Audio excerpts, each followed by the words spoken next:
Hey team, hope everybody's doing pretty good. I just got doing some training this weekend, and every opportunity I get, I try to get some training that's going to make me a little bit better, whatever it may be. And everybody does different things, different hobbies, whatever the case may be. Me, it's just basic self-sufficiency, and just want to be able to take care of myself, be able to take care of the family. One of those things that the world's gotten crazy. That's all I got to say. The world's gotten crazy. People are crazy. And you know what? You can't control people. They're going to do whatever they're going to do. So one of the trainings that I went to this weekend was on basically a active shooter situation. And what do you do? And it was mostly focused on church scenarios, but it did encompass a lot of other things. I took some really cool stuff away from that, and when I first went there, I was like, okay, I want some more action. We want to move around. How do they move around? How do they deal with certain things? I wanted to see some of that, but the reality is it was more conversational. But the conversation that was had was really, really good, and it made me think about a lot of things that I didn't think about. So why am I doing this quick video? This video is, as a lot of you know, this video is focusing on a lot of the people that I do a lot of training with, that we do, with Texas Freedom Protectors. We do a lot of community service and a lot of self-sufficient training. And it could be anywhere from, solar energy, to be able to do your own fires without, without anything. The just basic wood, hot stoves, whatever you want to call it. We talk about even, the stoves in the homes, so to be able to heat up, how you can run air conditionings on solar, food storage, just different things, different self-sufficiency things to be able to take care of yourself in times of emergency. We lose power, and you don't know when power's going to come back on. Do you have generators? Do you have, do you have solar backup? Do you have, whatever it may be, right? Do you have candles? Do you have lights? Do you have a way to be able to charge certain equipment that you may need because you don't know how long it's going to be? So a bunch of different things. Well, and then for this scenario, I wanted to do training on the active shooter training, just more training on that. Why? I get involved in a lot of different things along with the organization that I'm with. We get involved in a lot of different things as far as helping out in the community. And some of those things have to do also with whether it be providing security to make sure people are safe, to private protection services as well, through another organization that I'm really happy to get connected with to be able to do that. Now, with that being said, is if you're going to be involved in those kind of scenarios, how trained are you? How well prepared are you? Well, you know what? I took that training, 3-hour training, and I got some notes from there, and I want to share some of those notes with you because a lot of people, I think, don't really think about some of the things. And so I'm gonna go ahead and get right into it and start sharing some of those things with you. And you know what? Take them in. Take them in stride. If they help you, they help you. If they don't, if they make you think, that's what I want to do. This is about making you think and about being prepared. You know what? A lot of us carry weapons, and do we know the ramifications of carrying a weapon? What if you had to pull a gun on somebody and had to use it? Do you understand what comes with that? Do you understand what, how that affects those individuals and their family, how it affects you and your family? You know what? It's all glamour, it's all cool, you carry it, you think you're Billy Badass, or whatever you want to call it, and then you can protect and save the world. But the moment you pull that trigger, life changes. So I want to talk about a couple of things before and a little bit of the after. So I wrote down some notes, and yes, you know what? I have to admit that I'm getting older. I am 55 years old. I am not young anymore. I have to wear reading glasses. I have to wear reading glasses. This sucks. Getting older sucks. But I understand my limitations.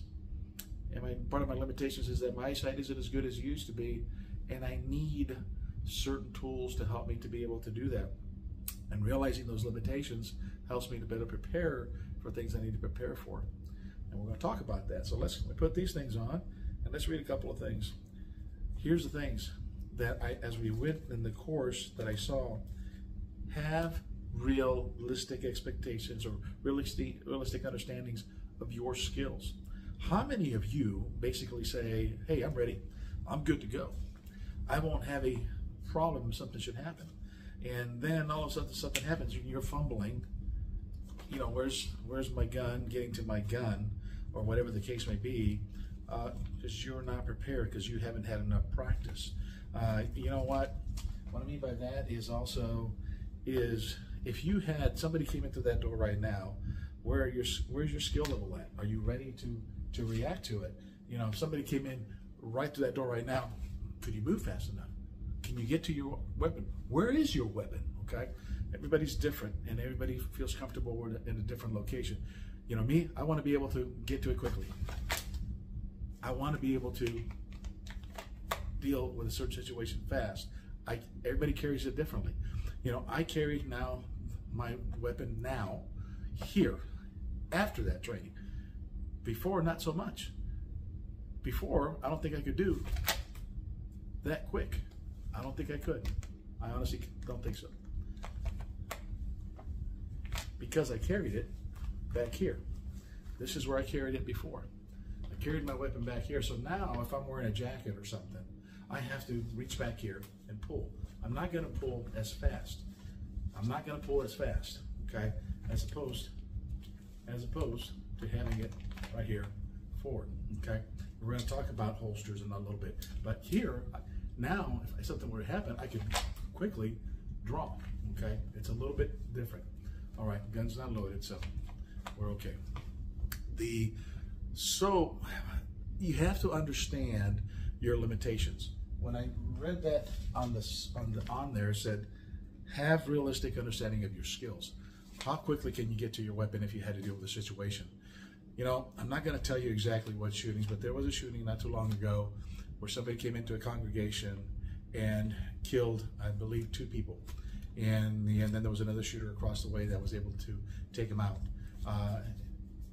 But if I remember right, if I was taught right, if that was explained right, if I could see the little bit of the video that we could see, and I'm not going to show it, the individual had his weapon back here. He went to reach, didn't get it out right away. By the time the individual got it out, he was shot. And you know what? It's tragic that happened. It's that, but he had a hard time getting out. Maybe if he could have got it out quicker, then he could have done something and still be with us. And you know what? You always want to make sure that you understand that that person made the attempt to do the right thing, and you have to give kudos and respect for that. But you also have to learn from some of those things. Hey, what happened? And he had a little bit of a hard time getting that out. Would it be any harder this way? I don't know. It's easy to say things without having to been there. So you have to know your limitations. You have to know your skills. You have to know how well you can react. Another thing also, let's just say your weapon is back here. You're in a seated situation someplace. So now something happens, oh man, you have to reach back there to get it, right? As opposed to something happens if you have it up front. So I'm not telling you that this is the best way. I'm not telling you that. What I'm telling you is that I've come to realize I'm not as fast as I used to be. And this, and I'm not trying to say be quick draw. I'm not as fast as I used to be.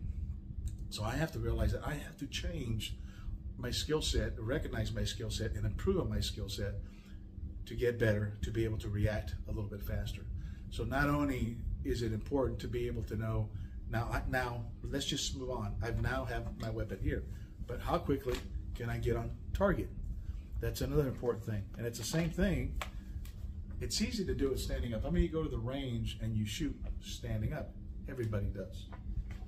How many of you go to the range, bring a chair, and practice from a sitting position? If you had to react, would you be ready? Could you react from a sitting position? You need to practice. You need to practice those skill sets. You need to recognize that you may not have the skill sets that you think. You don't want to fumble on the day that you have to react, okay? Nobody wants to pull a weapon But if you had to, you do not want to be fumbling getting it out. So be realistic about your skill set. Okay, so make sure that you understand that. Get out and you practice. Now, increase those skill sets through meaningful training. Okay, so again, a lot of people, you know what, say, hey, ammo's expensive. I can't afford all that ammo. You know what? There's ways to do it. There's lots of systems that are out there that you can dry fire and practice. My favorite is airsoft. You know what? There's licensed. Glock makes licensed airsoft pistols. H&K makes licensed airsoft rifles. And I'll tell you what, I have Romeo sights on that thing. That thing runs about $400 or $500. The Romeo sights on that, red dot night vision sights. It's about another $250. It's about $750 for an airsoft rifle. But why do we have it? Because we want to practice as if it's the real thing. So you can transition. The same things that I have on that one, I have on my actual one. So same thing I have with the Glock, I have the same exact thing. So you want to make sure that you're practicing with the weapons that you're going to be using. Airsoft makes Glock. There's other guns that you can practice. So the biggest thing I'll tell you this right now is you can sit here and practice without a problem. Pick up one of those weapons or one of those training tools and sit down outside, put some targets, set some targets up, and start shooting the targets. Look at, this is a target in my garage. You're ready? Magic boom. Boom.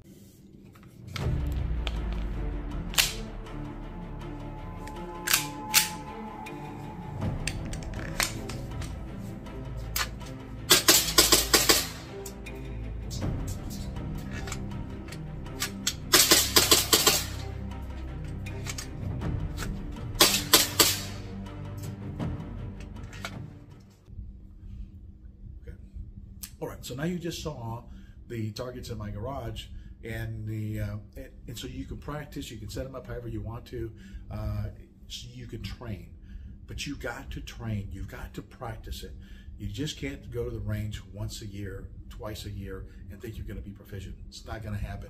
Be realistic about your skill set, and then practice and get and improve that skill set. Okay, you need to do it, and it's got to be consistent.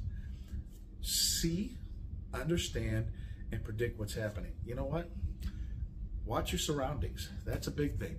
I'm not saying be paranoid. I'm not saying be at level 3, on the paranoid chart. I'm saying is just be aware of where things that are going on around you. Things are crazy, like I said. I literally was driving down the road, and last week on Monday or Tuesday, I can't remember what day exactly. I think it was Monday. Literally driving down the road, and 60 miles an hour out in the country, and a car pulls up behind me, pulls a gun, and starts shooting.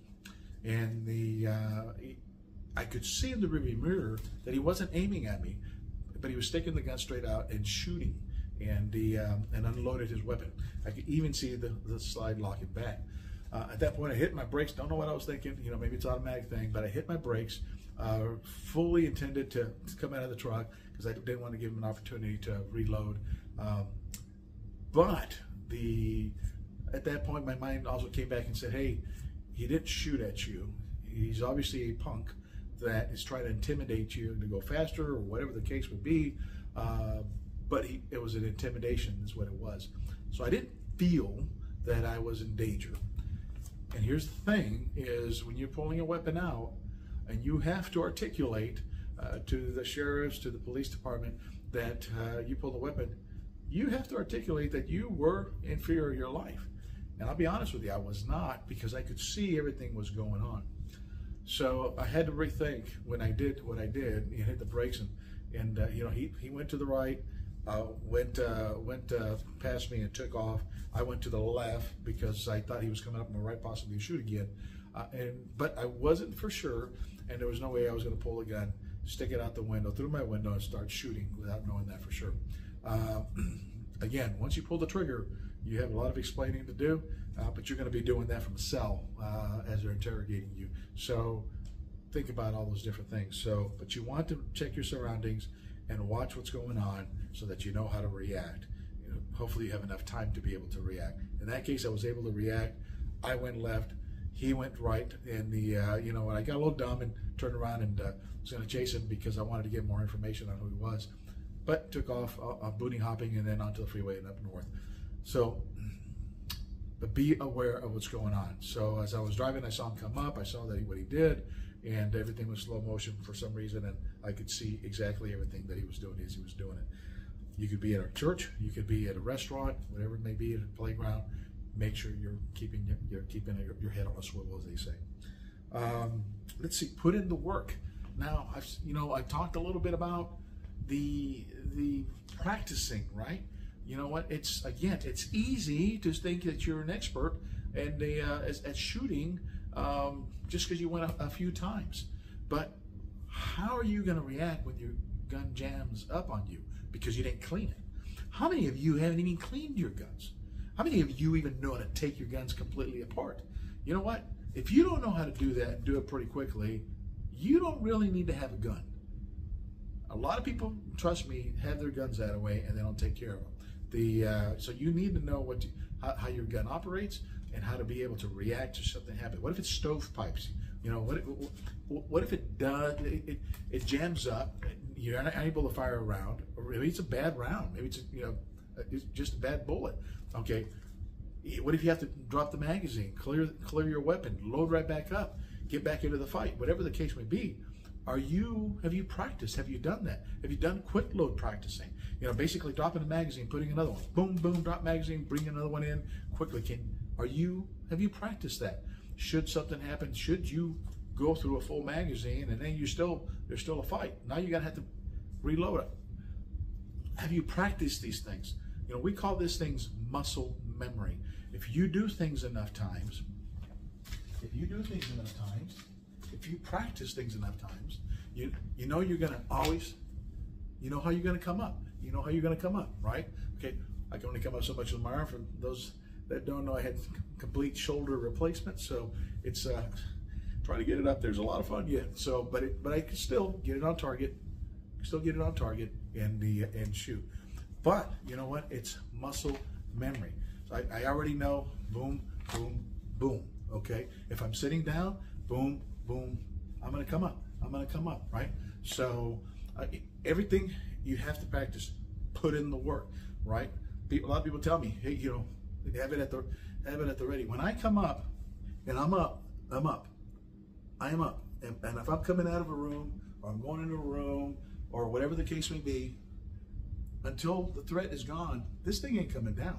I am not going to walk around a corner. I'm not going to walk around the corner. When this thing comes up, it's going to stay up, whatever it may be, until the threat is over, right? So that's how I practice, right? So until I know the threat is completely done. Now, with that being said, how do you practice? You know what? I have a couple of guns. They're dirty. That's okay. I'm not going to clean them. And I'm expecting for them to jam up. And that's okay, because we have to practice. Okay? So we have to practice. So some people say, hey, that's not a good idea. I think it is, because it's more realistic if you can run into it. And you will run into it. So you need to know how to react, okay? So practice. Okay. So I talked about putting in the work. Practice, practice, practice, right? So give yourself permission to do bad things to bad people. That's interesting, isn't it? Give yourself permission to do bad things to bad people. This is what the instructor shared with us, and I thought that was pretty wow moment for me. Permission to do bad things to bad people. Look, when people are out to hurt you, they're out to hurt you. They're out to kill you. They're out to whatever they're trying to do. If they want something, whatever their desire may be to accomplish. They maybe just wanting to steal something and get away. You won't have to deal with any of it. But some of them just want to hurt you and hurt others. And the thing is sometimes you don't want to have to deal with that. You don't want to be in that situation. But realize that in that situation, you may have to react. And it may be you that it's affect, or your family. And you know what? It's a hard choice to make. And realize that whatever choice you make, right now, you need to realize this. You're going to go to jail. When you pull that trigger, I don't care if you were right.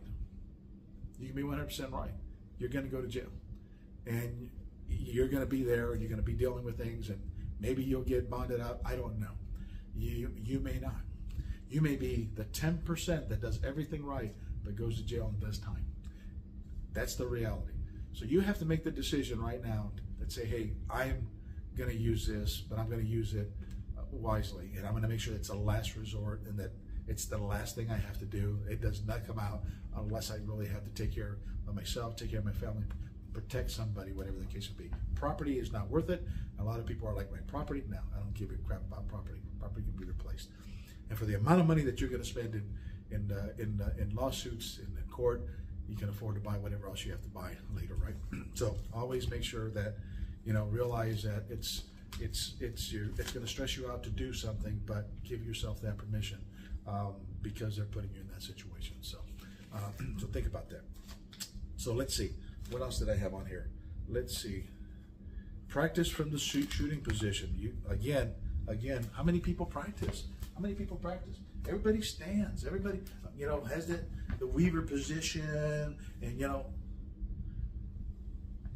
But if you had to actually do something, you have enough time to get all these different positions and stand. Hold on a second. Don't move.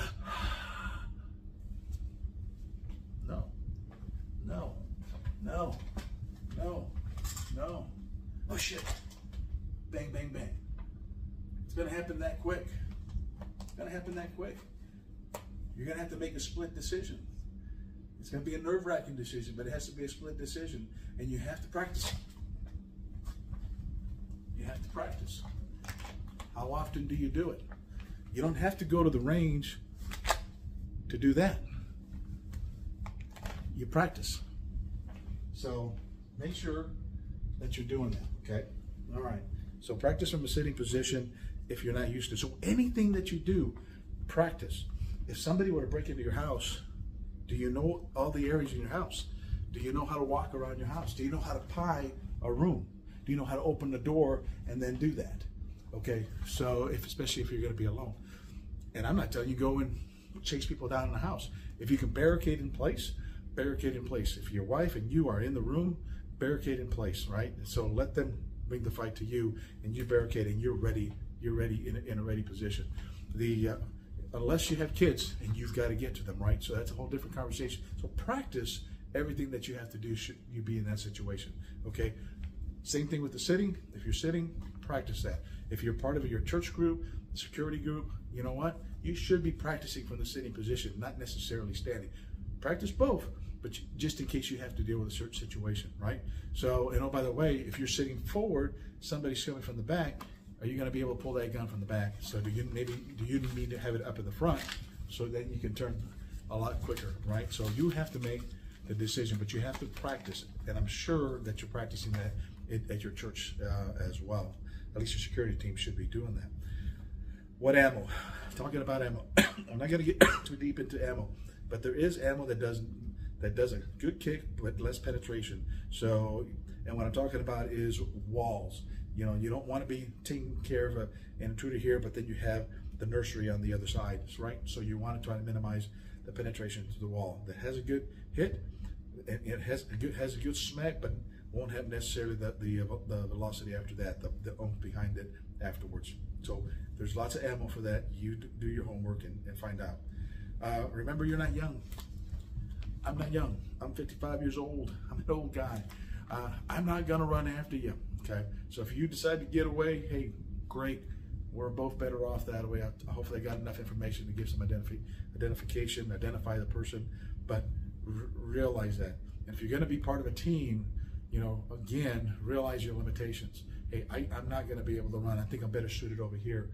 Or you know what, hey, I'm gonna be up here where I can call 911. I'm communicating with the radio with the team to make sure everything's okay. I'm talking about a church scenario. Or you know what, if you're someplace and you realize again you're not as young as you used to be, and running around and being combative with somebody that you may have to back out and get your family out of there, get yourself out of there. In the case, look, we want to take care of people, but you have to have priorities, right? If it's your family, get your family out of there, whatever the case. You make that decision. I'm not telling you what to do. You want to play Rambo and go after somebody, that's up to you. We had a young man that was able to do that and took out a perpetrator and saved a lot of people. And thank goodness that he did that. Okay, but everybody is different, so you have to make that decision what's best for you. So if you're going to engage, are you physically able to do so, or do you need to back out? Whatever the case, you have your protection, and that's the reason you have it, to be able to back out of a situation, but engage if you have to, right? So, so again, know your limitations. You know, if you're young, and you're old, we're all going to react differently, right? So, know your limitations. And again, I'm not. You talked a little bit about draw by concealment, but I'm not going to do that. The best thing, if you can, is always draw concealment. You know, if you're able to do it, right? So that way they don't see you when you're drawing. So, but always try to do the best you can for that. Have, like I said again, have realistic understanding of. We talked about that already. So a couple of things: the church safety team training. Again, if you're doing it, church training, make sure that you're constantly training, practicing different scenarios. You know, clearing rooms, all those different things. If somebody comes in from the back, you know, where are your people placed? In the pews, in the back, in the front. You know, somebody starts walking down the aisle, you know, towards the pastor, whoever, you know, practice different scenarios. Okay, use different equipment to be able to do that, whether it be plastic guns, whether airsoft guns, whatever the case may be. Practice with your teams. Realistic based training. So again, you know, hey, look at the different scenarios that are actually going to happen, that you see happening. You know what? There's lots of scenarios that you can find online. CCW, it's one of the companies that you can buy your insurance from. And oh, by the way, if you're carrying a weapon and you do not have, you know, insurance, whether it be, you know, U.S. Law, what is it, Law Shield, whatever that is, that's the one I got. For mine was Texas Law Shield, U.S. Law Shield, I think is what it is now. But if you don't have it, I'm sorry, you're an idiot. So you should not be carrying a weapon without having that insurance. You're an idiot. That's the bottom line. I don't care what you say, you're an idiot, okay? Make sure that you're covered in case something happens. Do it for you, not only for yourself, but do it for your family, okay? Because you will lose everything if you have no insurance, and it's very minimal by comparison. So do that. Force on force training, okay? It's all great and dandy that, you know, I could sit here, It's really easy for me to be right here, and say, okay, you know what? I can come up and start shooting, right? But the reality is, you don't know when something's going to happen. You have no idea. You have to be prepared. So how do you prepare? Realistic, you know, force on force. So you want to have somebody, basically, you're at church or wherever you're at, in your home, you know, practice this with friends, you know. So somebody comes in, you know, how are you going to react? What are you going to do? So it's real easy for me to come out and do this if somebody's coming through, right? And my direct line of sight. But how am I going to react? Am I going to fumble? Okay, or what am I going to do? Okay, so always practice. And here's what the practice is going to do. It's going to allow you to create that muscle memory. So when somebody's breaking through a door, okay, you're not going to freak out. You're not going to sit there and fumble because you've practiced it. You've practiced it over and over and over, right? So they coming in, you already know, I'm drawing, I'm coming up, right? So I'm already doing that. It's automatic. I'm not thinking about it, okay? So really important. Again, practice. And you want to practice force on force, okay? Force on force is probably the best way you're going to do it so that you know. Obviously, you keep practicing at home and for muscle memory, but force on force will help you to teach you how to react. It's going to let you know how you react. You're going to freak out. You're going to hit shots all over the dang place. That's why you do it, so that you learn, control, and you know when you finally get in that situation how to react. You may not know what the real situation, how you're going to react, but hopefully that muscle memory is going to kick in where you're going to be able to fight through it. Okay, so firearms training. Okay, firearms training. I can't tell you enough. Get out there, practice, practice, practice. I say practice with airsoft because airsoft you can practice coming out, you know, holstering, dry firing, whatever the case may be, shooting, getting a little bit of the feel, hitting the targets, so that you have, you know, so you know you have good sight acquisition, whatever the case may be. You practice, practice, practice, but you want to make sure that you also get out with the firearm, because while you may be doing that with airsoft and dry firing, you're not getting the recoil. So you want to make sure that you practice and you feel that recoil. You need to do that regularly. If you're going to have a firearm, again, practice. I don't care if you go get yourself a 22 handgun so you can practice. The ammo's a little bit cheaper, right? So go ahead and do that, and then practice with your regular weapon that you're going to be firing as well. Make sure that you're used to that weapon. So practice, practice, practice. So you know how the weapon's going to react. You know how you got to rack around, clear magazines. You know how your weapon operates and works. Okay, and basically the last thing is gunshot trauma. Make sure, this is the last thing, make sure that you're going to go ahead and that you're prepared. Part of your training should be how to deal with gunshot wounds, lacerations, whatever it may be. You should have some training on how to deal with those things. CPR, first aid, all of it, right? AED. You should have training on all that, because you know what? Once that shot's fired, and the target, the individual is neutralized. If they're bleeding, you need to render aid. Okay, get the weapons away, whatever the case may be. If they head tie him or whatever the case may be, but you need to render aid and make sure that you just don't let that person bleed to death. Okay, you did the job of stopping the situation. Okay, but now you got to control it. Now you got to make sure that any bleeding that's going on, you stop that. Okay, so render aid, and not only aid to that individual. If he was able to shoot other people, now you need to render aid to multiple people. You have to be ready for that. It's not just the shooting. There's more training. You have to make sure that you're able to take care of your congregation, your family, friends, any people. You may be in a mall that got shot, whatever the case. Be ready to render aid. Be ready to render aid to yourself. Do you know how to put on a tourniquet? Do you have that nearby you? So make sure that you're able to render that aid in any way, any direction.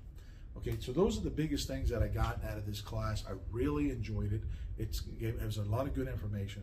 I hope that you take the time to take some of these things in, and you start, putting them into your life. You carry, these are some of the things that you should be practicing. You should be doing. Okay, you should be training on. You should be figuring out that your limitations, like I talked to you about, figuring out where your skill set's at and how to improve that skill set. Okay, so again, man, I blab a lot, talk a lot, right? So, but these are real important things. And if you're gonna carry, you need to be learning these things. You need to make these things part of your core. The biggest thing I'll tell you is, let's see, that's pretty much it.